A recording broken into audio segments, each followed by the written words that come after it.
Bonjour à tous, Oxygène reçoit aujourd'hui Louis Vogel, bonjour. Bonjour. Vous êtes le maire de Melun, président de Melun Val-de-Seine. Avec vous, un entretien de quelques minutes, alors à retrouver sur le Facebook, le Twitter Oxygène, la chaîne YouTube également pour nos entretiens politiques en intégralité. Louis Vogel, dans vos vœux publiés sur les réseaux, vous dites vouloir changer Melun à jamais. Alors on pense forcément au pôle Gare, qui est le grand sujet du moment. Dans ce quartier, vraiment, tout va changer? Oui, alors Melun va métamorphoser, se révolutionner là, au cours du mandat, parce que le visage de la ville va être complètement transformé, notamment à cause du pôle Gare, qui a quand même un centre névralgique autour de notre gare, qui est une des gares les plus intenses d'Île-de-France, il faut le savoir, parce qu'il y a plein de voyageurs. Et il était temps de refaire tout ça, parce que la gare n'était pas du tout accessible, très difficile, pas du tout conçue pour autant de monde. Et puis tout autour, tout le quartier, parce que c'est un quartier qui bouge beaucoup, puisque la faculté de médecine s'est installée juste en face de la gare.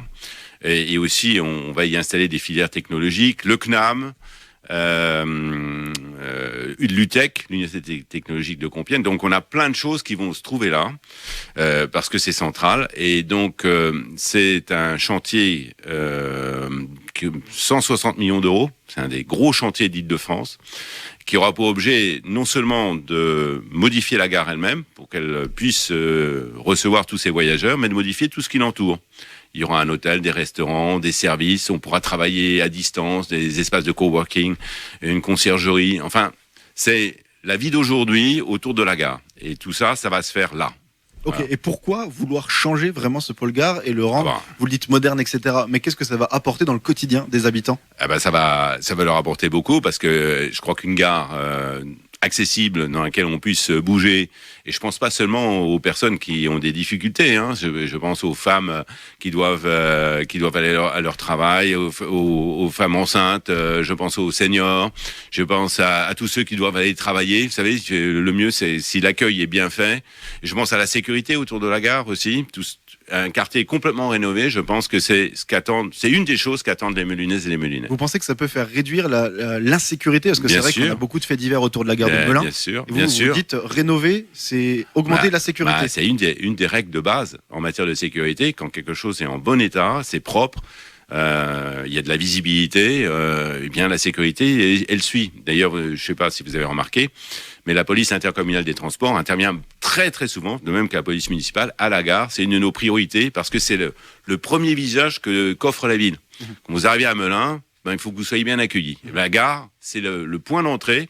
Donc je dirais, pour répondre à votre question, c'est un facteur d'attractivité de notre ville. Même si vous voulez, par exemple, créer une entreprise à Melun, vous installer à Melun, rayonner dans la région, vous y arrivez par la gare. Donc c'est la première impression, il faut qu'elle soit bonne. Et c'est pour ça qu'on fait ça. Alors parlons de la sécurité, ça va intéresser tous les habitants de l'agglomération Melun-Val-de-Seine.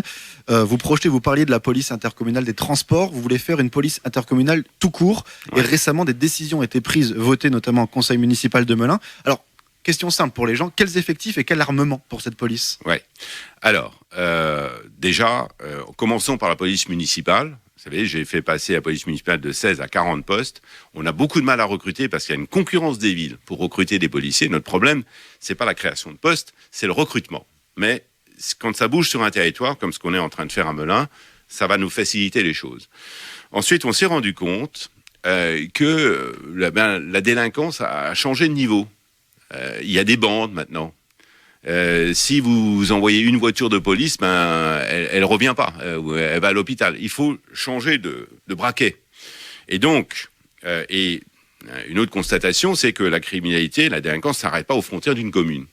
Et donc, le meilleur niveau, c'est le niveau intercommunal. Donc, on a commencé à tester le système en créant cette police intercommunale des transports, pour voir comment ça se passe. Pourquoi ? Parce que, par définition, le bus, il va partir partout. Et donc, on ne va pas demander aux policiers de descendre, de remonter quand c'est une autre commune qui est concernée. Donc, c'était un premier. Et on a vu que ça marchait très bien. Et on l'a installé près de la gare, justement, ce poste de police intercommunal. Et aujourd'hui, il faut passer à l'étape suivante. Donc, on va embaucher 15 policiers supplémentaires, police intercommunale, qui aura 2 fonctions.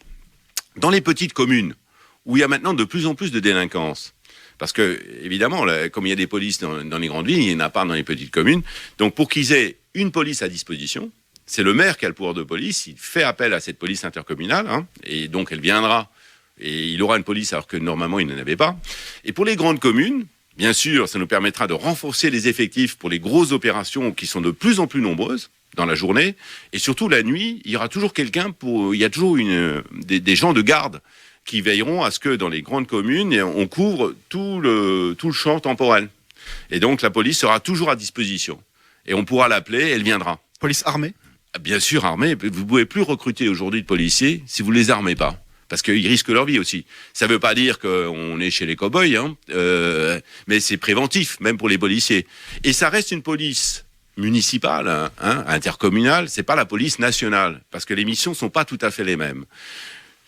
Par exemple, dans le trafic de stupéfiants, remonter les filières, ça c'est le travail de la police nationale. On ne va pas démanteler des réseaux de trafiquants, etc. C'est pas du tout notre rôle. Nous, on est une police de proximité. Nous, c'est par exemple les incivilités. Les gens, les regroupements de personnes au bas de votre maison, devant un magasin, où il y a 50, 100 personnes qui sont là et qui font du bruit alors que vous devez aller travailler le matin. Ça, c'est le rôle de la police municipale ou intercommunale. Et ça implique des effectifs importants. Donc vous dites que toutes ces premières interventions du quotidien, pas le travail d'enquête, va être renforcé sur l'agglomération de Melun et qu'on aura des résultats. Je pense, il y a déjà des résultats. Je vais vous dire, on a installé des caméras un peu partout, 90 caméras, on a 100 écrans dans notre poste de police. Là aussi, ça va évoluer parallèlement à la police intercommunale. Ça va devenir un CSU intercommunal. Donc, on aura toutes les caméras de la communauté. Centre de supervision urbaine. Exactement, pardon. Et on aura toute la communauté qui sera reliée à ce centre. Et il faut que vous sachiez, et c'est très très important, parce que les deux vont être conjugués, les hommes, c'est la base, les agents, les hommes et les femmes qui font partie de la police, et le centre de supervision. Il faut que vous sachiez qu'aujourd'hui déjà, 50% des alertes ne sont plus donnés par les personnes qui voient que quelque chose se passe, mais sont donnés par la surveillance des caméras. Voilà, 50%. Et vous savez, il y a un jeune qui s'est fait assassiner récemment. Eh bien, ce jeune, on a pu identifier tous ceux qui avaient participé à l'opération parce qu'on l'a vu sur nos caméras. Et on a pu tout de suite les interpeller. Et le jeune qui avait acheté un téléphone sur le site Le Bon Coin. C'est vraiment triste, mais voilà. Près de la gare de Melun. Alors, on parle sécurité. Dans le prolongement, il y a justice et les prisons. La prison de Melun. D'ailleurs, vous trouvez qu'on est assez sévère avec cette délinquance en France en 2022, les peines, etc. Les peines sont souvent très sévères, mais le problème, c'est que les délais sont très longs. Et il y a très très peu d'incarcération parce qu'il n'y a pas de place dans nos prisons.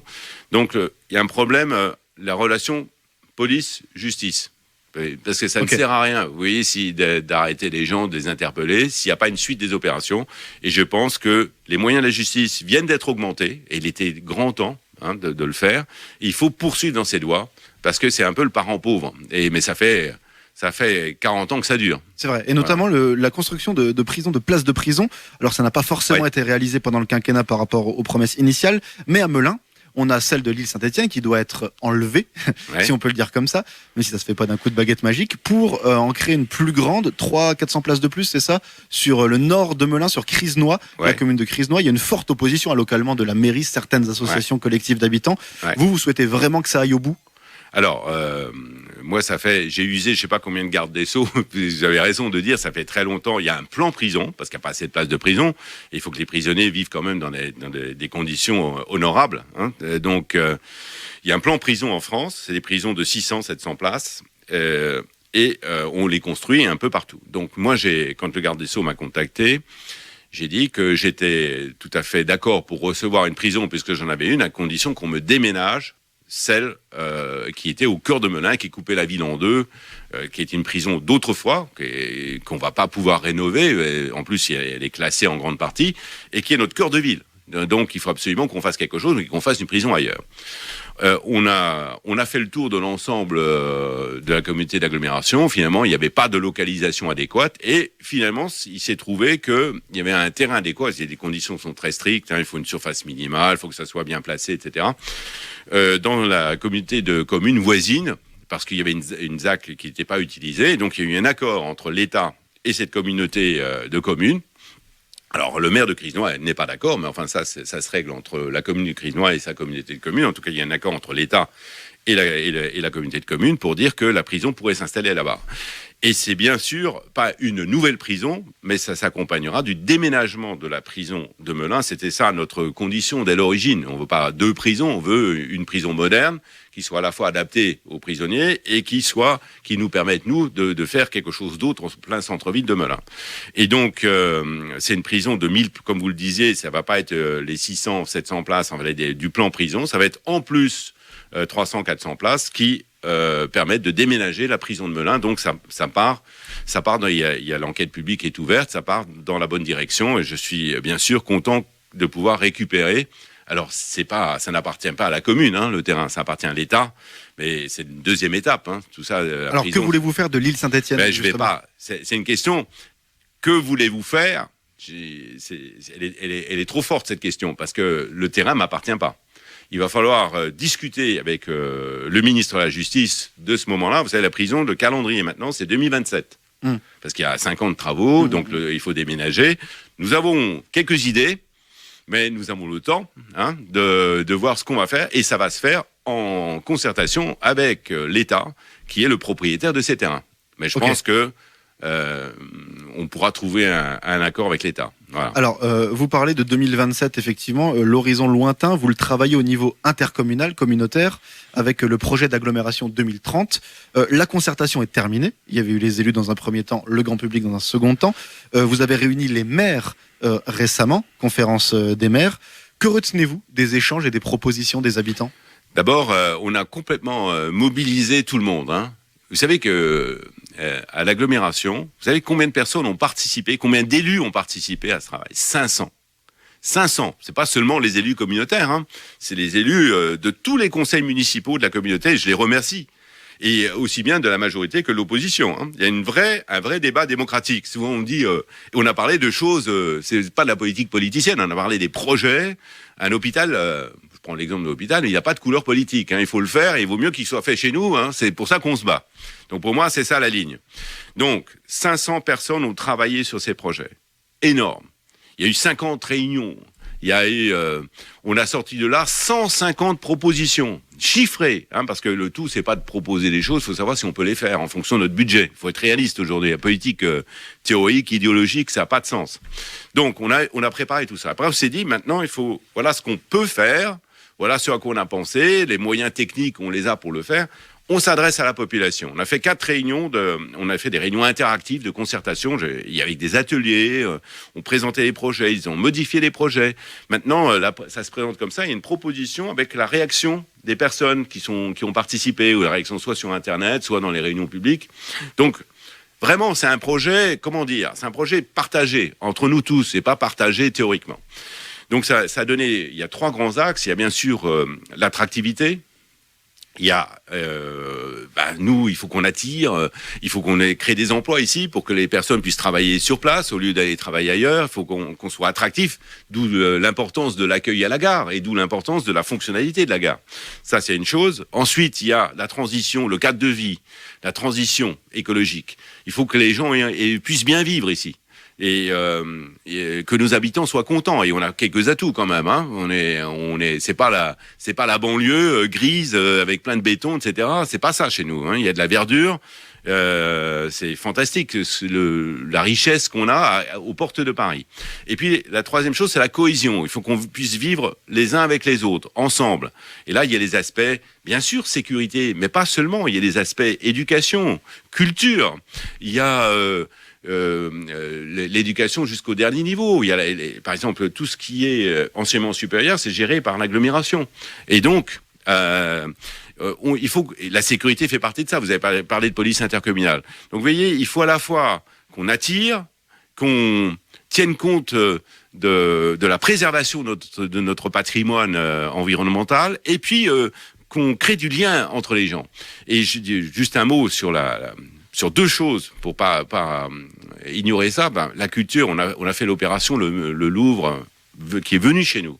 Et on a un accord, un partenariat.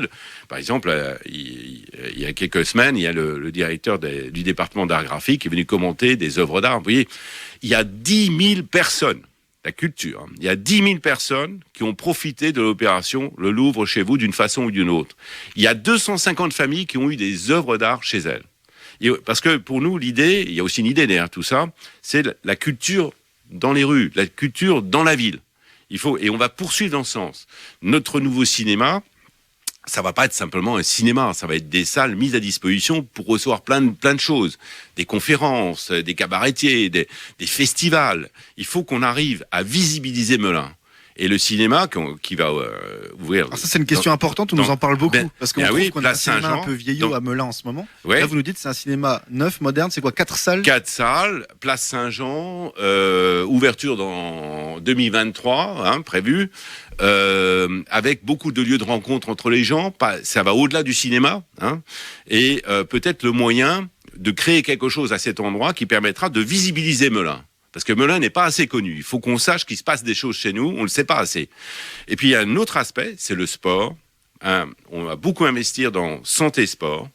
Et vous savez qu'on a été sélectionné comme terre de jeu. Et maintenant, nous avons été sélectionnés comme centre d'entraînement pour les équipes olympiques pour les prochains JO de 2024. Tout ça... De quelle discipline? Dans les disciplines dans lesquelles on était les mieux équipés. Notamment, par exemple, l'escrime. Oui, parce que donc là, on a des équipements vraiment hors pair au niveau national. On a été sélectionné. Donc c'est vraiment, vous voyez, Melun, il y a des choses qui s'y passent et on le sait pas assez. Et il y a la révolution de Melun qui est en cours. Tout ça va dans le même sens pour qu'enfin on reprenne toute notre place, à la fois en Seine-et-Marne, mais plus généralement dans le sud Île-de-France. Melun, ça doit être la destination. C'est la première ville après Paris à laquelle il faut qu'on pense. Voilà. Alors, Louis Vogel, maire de Melun, parlons de l'actualité en France, nationale. Vous avez parrainé Emmanuel Macron, qui a déjà les plus de 500 requis. Vous faites partie de ces plus de 500 qui ont déjà parrainé le président, qui n'est pas encore candidat. Quel est votre regard sur cette question des parrainages, notamment pour les candidats qui ont de fortes intentions de vote, Marine Le Pen, Éric Zemmour, Jean-Luc Mélenchon, mais qui ont un faible nombre de parrainages pour le moment? Vous avez quel regard sur cette question? Alors, ces candidats-là ne m'intéressent pas beaucoup. Je m'intéresse surtout au mien. Le mien, pourquoi est-ce que... Pour le vôtre, c'est fait. Pardon ? Il a déjà ses plus de 500, le vôtre. Oui, mais avant surtout... d'expliquer votre choix, peut-être dire ce que vous pensez globalement de ce système de parrainage. C'est une barrière parmi d'autres pour essayer d'éviter les extrêmes. Alors, peut-être qu'on peut fignoler dans qui peut parrainer, dans quelles conditions on parraine, mais c'est un moyen... d'éviter que les extrémismes montent en puissance dans le pays. Voilà, c'est un moyen de sélectionner les candidats démocratiquement.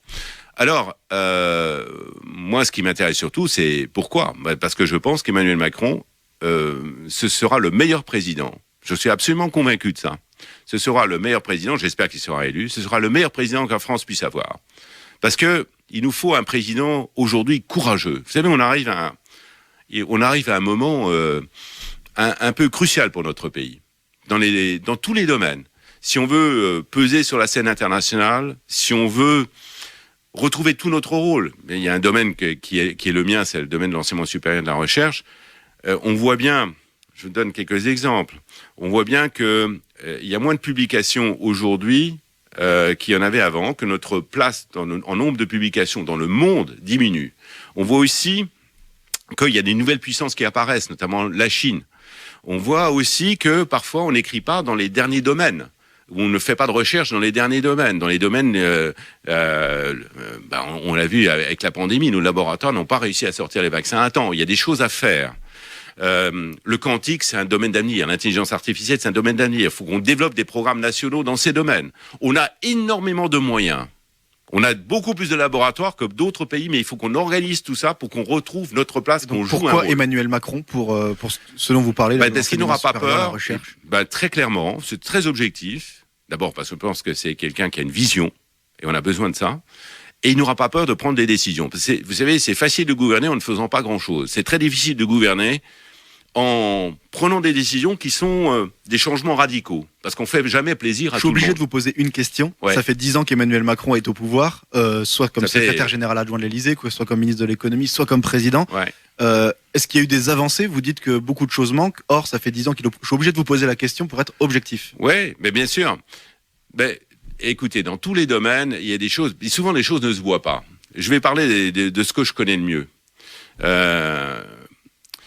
En matière de recherche, qui pour moi est un domaine d'avenir, c'est pas seulement, c'est le futur de notre pays. La loi de programmation, 50 milliards d'euros. c'est énorme. 50 milliards d'euros. Les investissements d'avenir, 50 milliards d'euros. C'est énorme.